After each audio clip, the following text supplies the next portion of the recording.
bersamaan dengan 14 Ogos 2021 Masihi, 42 kes baru jangkitan COVID-19 telah disahkan di negara ini yang membawa jumlah keseluruhan kes COVID-19 di negara ini kepada 640 orang.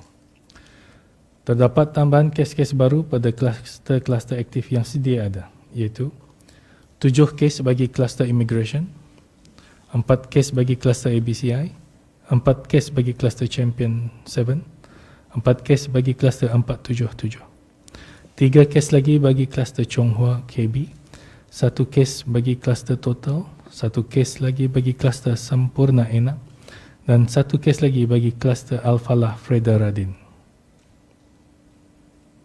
1 kes iaitu kes 624 telah dikaitkan dengan kes 432, kes 566 dan kes 499. Kluster ini sekarang dikenali sebagai kluster BSP. Selain itu, terdapat 1 kluster baru telah dikesan. 1 kes baru pada hari ini itu kes 620 telah dikaitkan dengan kes 448 dan kes 563. Kluster ini sekarang dikenali sebagai kluster IBTE KB. Manakala terdapat 15 kes yang masih belum diketahui sumber jangkitannya. Kes-kes dalam kluster-kluster aktif ini adalah mereka yang sedang menjalani kuarantin setelah didapati mempunyai kontak dengan beberapa kes positif sebelumnya. Pengesanan kontak bagi semua kes-kes baru ini masih giat dijalankan. Semua kontak terdekat yang dikenal pasti akan diarahkan untuk menjalani kuarantin mandatory dan ujian RT-PCR SARS-CoV-2.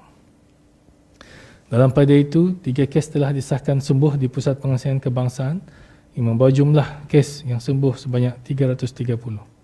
Ini bermakna 307 kes aktif telah direkodkan di negara Brunei Darussalam.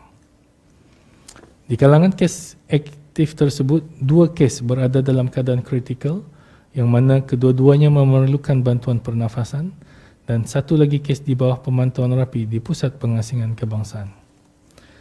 Dalam tempoh 24 jam yang lalu, sebanyak 2,708 sampel telah diuji bagi virus SARS-CoV-2, membawa jumlah keseluruhan ujian makmal dijalankan sejak Januari 2020 kepada 169,769 ujian. Mengenai dengan gambar yang tular di sosial media berkenaan dengan seorang wanita yang kelihatan terbaring di kawasan Hospital Suri Seri Begawan Kuala Belait, Kementerian Kesihatan ingin memaklumkan bahawa wanita ini sekarang berada dalam keadaan yang baik. Beliau telah datang untuk mendapatkan rawatan di hospital berkenaan, tetapi beliau terpaksa menunggu agak lama sehingga beliau menghadapi masalah keletihan haba ataupun heat exhaustion. Walau bagaimanapun, beliau telah segera diberikan rawatan kecemasan dan pada masa ini telah dibenarkan pulang ke rumah.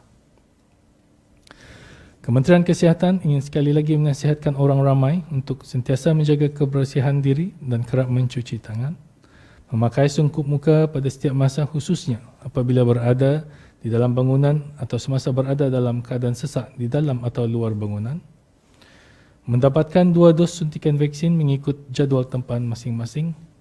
Dalam masa yang sama, Kementerian Kesihatan sedang berusaha untuk menambah slot dan tempat vaksinasi dalam masa yang terdekat untuk membolehkan lebih ramai rakyat dan penduduk negara ini mendapatkan suntikan yang selamat.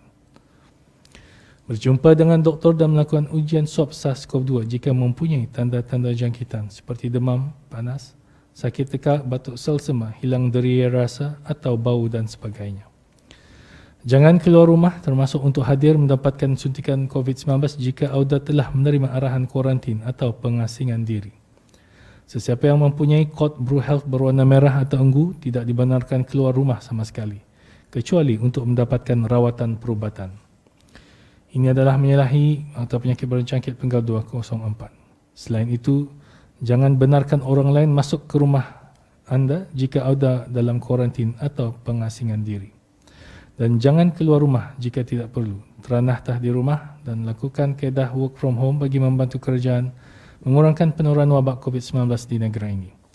Lakukan penjarakan fizikal jika terpaksa keluar rumah.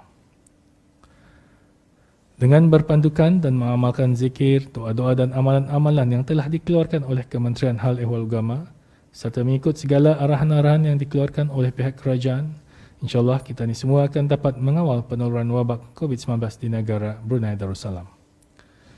Untuk maklumat lanjut dan perkembangan terkini, orang ramai bolehlah melayari laman web Kementerian Kesihatan www.moh.gov.bn atau menghubungi talian nasihat kesihatan 148 atau melalui aplikasi BruHealth. Sekian, terima kasih.